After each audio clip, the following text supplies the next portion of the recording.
సింగప్ప, వర ఎవరికి చెప్పకుండా భైరా కొడుకు కుంజర కొడుకుతో కలిసి సముద్రం మీదకి దొంగతనానికి పోయిండాడంట.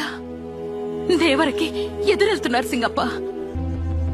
నా పెనిమిటి దేవర గురించి నాకంటే మీకే బాగా తెలుసు. కళ్ళ ముందు తప్పు చేసేది కన్న కొడుకైనా వదులుతాడు.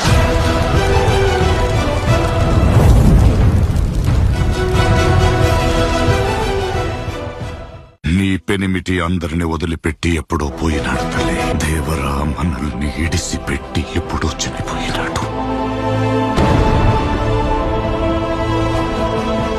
ఇన్నేళ్లుగా అందర్నీ సముద్రం మీద తప్పు చేయకుండా భయపెడతా ఉండేది నీ పెనిమిటి దేవర కాదు, నీ బిడ్డవరా.